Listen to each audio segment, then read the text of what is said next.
All walks of life hidden away in cosy, torch-lit underground houses, all arranged around every warren's hub, the Longbarrow. A great feasting hall with a huge fireplace, rows of tables, and nearly always music. Music, noise, and merriness. That is what rabbits love. Especially tonight, for this was Bramblemas Eve, the night on which the winter solstice was celebrated with a special feast, and the promise of presents in the morning, left behind by the mysterious midwinter rabbit. And stories, of course, special stories told by a visiting bard, that is, if he ever got inside the place. Boom, boom, boom! He smacks the doors again and is about to do so a third time when he hears a muffled voice on the other side. All right, keep your ears on, I'm coming!" There are more words about stupid people being outside on this kind of night, but luckily the heavy wood absorbs most of those.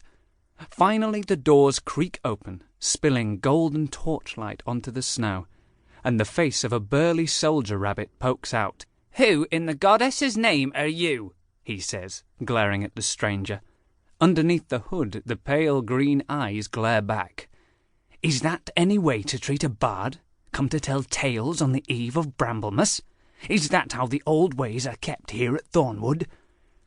Even though the soldier rabbit is the size of a small armour-clad mountain, something about the bard makes him tremble a little.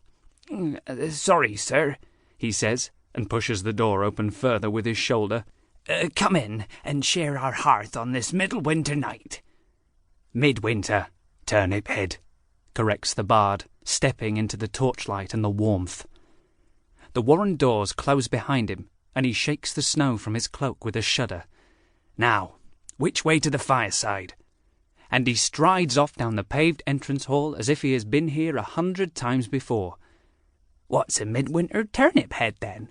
mumbles the puzzled guard, before turning to trot after him. Just as every warren is carefully built around the Longbarrow at its centre, the rabbits inside are organised around their chieftain. He is the leader of the tribe, just as his father was before him, and his son will be after. Between him and his wife, all the warren decisions are made, all the arguments settled, and all the feasts and festivals organised. In Thornwood, the chieftain is Hubert the Broad, a great big-bellied lop rabbit, with brown and white patched fur, ears down to his knees, and a stomach you could build a house on. He is currently sitting on his throne at the head of the feasting table, a bramble crown on his head, and his great piebald stomach bursting the seams of his tunic. He is singing a merry song about the midwinter rabbit getting stuck in his burrow, while all the little rabbits sit laughing at his feet. When he sees the bard enter, he stops, stands, and raises his drinking horn in salute. "Welcome, bard!" he shouts in a voice that shakes earth from the ceiling. "Welcome on Bramblemas Eve!" "That's more like it," mutters the bard, shrugging off his leather cloak. He keeps his hood on, but the light from the fire still shows off the swirls and whirls of blue pattern dyed into the fur on his bare arms. "We thought you weren't coming," says Hubert. "But Bramblemas Eve is full of surprises. Will you sing for your supper?" The bard chuckles. "My voice is too old and cracked for singing."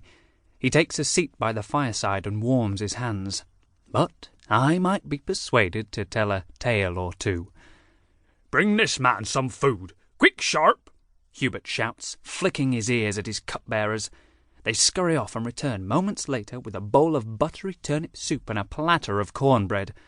The bard tucks into it like a rabbit starved, and finishing it, wipes his mouth with the back of his paw. "I suppose that deserves a tale," he says. "What would you like to hear?" The little rabbits swarm to his feet, all crying out at once. "Be-o, Bunny! The Fisher Rabbit! Podkin One Ear!" "Did I hear someone mention Podkin One Ear?" says the bard, settling further into his chair. "Podkin the Horned King, the Moonstrider, Podkin of the Magic Knife." When the little ones nod their heads and shriek with excitement, he folds his painted arms and tugs at his beard.